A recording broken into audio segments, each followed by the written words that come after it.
Guntur municipal కార్పొరేషన్లో రాజుకున్న రగడ ఇప్పటికిప్పుడు చల్లారేలా లేదు. అటు వైసీపీ ఇటు కమిషనర్ ఎవరికెవరు తగ్గేదిలే అంటున్నారు. కౌన్సిల్ ఏర్పాటు చేయకుంటే ప్రజా పోరాటం చేస్తామని వైసీపీ హెచ్చరిస్తుంటే తాను క్లీన్ అండ్ గ్రీన్, భవిష్యత్తులో ఎలాంటి పరిణామాలకైనా సిద్ధం అంటున్నారు కమిషనర్. అసలు గుంటూరు మున్సిపల్ కార్పొరేషన్లో ఏం జరిగింది, ఏం జరగబోతోంది? గుంటూరు మున్సిపల్ కార్పొరేషన్ కౌన్సిల్ సమావేశాలకు సంబంధించి రగడ కొనసాగుతోంది. మున్సిపల్ కమిషనర్ తీరును నిరసిస్తూ వైసీపీ నేతలు ప్రత్యేక సమావేశమయ్యారు. వాయిదా పడిన మున్సిపల్ కౌన్సిల్ సమావేశాలను రేపు నిర్వహించాలంటూ కమిషనర్కు మేయర్ కావటి మనోహర్ లేఖ రాశారు. తమ లేఖపై కమిషనర్ స్పందించకపోవడంతో మేయర్ మనోహర్ ఆగ్రహం వ్యక్తం చేశారు. రేపు కౌన్సిల్ ఏర్పాటు చేయకుంటే కమిషనర్ తీరుపై ఉన్నతాధికారులకు ఫిర్యాదు చేస్తామంటున్నారు మేయర్. నగరపాలక సంస్థలో మేయర్ వీళ్ళు వెజ్ రెస్టారెంట్ బిజినెస్ ని రన్ చేస్తూ లక్షల్లో సంపాదిస్తున్నారు.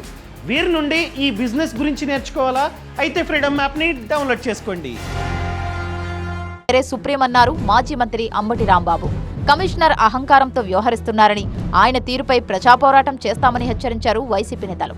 మీరు చేసే అక్రమాలు, అవినీతులు నోట్ అవుతున్నాయి. మీరు రిటైర్ అయిపోయినా ఎక్కడున్నా చట్టం మిమ్మల్ని లాక్కొచ్చి నిలబెడుతుంది, గుర్తుపెట్టుకోమని మనవి చేస్తున్నా. వాళ్ళు నిన్ను కాపాడతారనే, చట్టం నుంచి ఎవడో కాపాడలేడు, గుర్తుపెట్టుకోమని మనవి చేస్తున్నా. Mayor is the superior.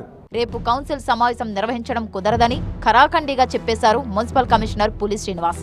CM programme, వరుస అధికారిక కార్యక్రమాల నేపథ్యంలో కౌన్సిల్ సమావేశాల నిర్వహణపై త్వరలో నిర్ణయం తీసుకుంటామన్నారు. చట్ట ప్రకారం ఒక అధికారిగా నేనేం చేయాలో అది మాత్రం చేయగలనని చెప్తున్నా. దానికే నేను కట్టుబడి ఉంటాను కూడా. భవిష్యత్తులో అయినా సరే నా మీద ఏదన్నా పొలిటికల్ ప్రెజర్స్ వేరే విధంగా వచ్చినా కూడా నేను దాన్ని కన్విన్స్ చేసుకొని చెప్పుకోగలిగినటువంటి కెపాసిటీ ఉంది నాకు.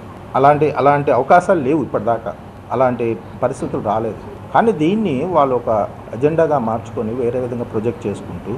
ఇదిలా ఉంటే మరోవైపు కౌన్సిల్ స్టాండింగ్ కమిటీ ఎన్నికలకు నోటిఫికేషన్ విడుదల చేశారు మున్సిపల్ కమిషనర్. జనవరి 22 నుంచి 24 వరకు నామినేషన్లు స్వీకరిస్తారు. స్టాండింగ్ కమిటీ ఎన్నికల తర్వాత కౌన్సిల్ సమావేశం అంటున్నారు కమిషనర్. మరింత సమాచారం గుంటూరు నుంచి మా ప్రతినిధి నాగరాజు నుండి తెలుసుకుందాం. నాగరాజు, అటు వైసీపీ ఇటు కమిషనర్ ఎవరికెవరు తగ్గట్లేదు. ఇంతకీ రేపు మున్సిపల్ కౌన్సిల్ సమావేశం జరుగుతుందా, జరగదా?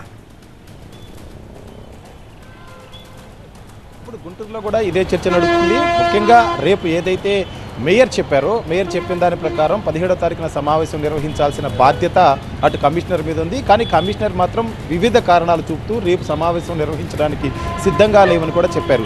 అయితే కమిషనర్ సమావేశం నిర్వహించకపోయినా తాము ఖచ్చితంగా రేపు కౌన్సిల్ హాల్ దగ్గరకు వస్తామని మేయర్తో పాటు కార్పొరేటర్లు, వైసీపీ నేతలంతా సమావేశంలో నిర్ణయించారు. కాబట్టి రేపు 10-10:30 సమయానికి తత్వానికి చెప్పామని చెప్పేసి కమిషనర్ చెప్తున్నారు. అయితే రేపు మాత్రం ఎట్టి పరిస్థితుల్లో సమావేశం జరగదని అధికార యంత్రాంగం ఉంటుంది. జరగకపోయినప్పటికీ కూడా కౌన్సిల్ హాల్ దగ్గరకు వస్తామని చెప్పేసి కార్పొరేటర్లు చెప్తున్నారు. ఏం జరుగుతుందో వేచి చూడాల్సి ఉంది.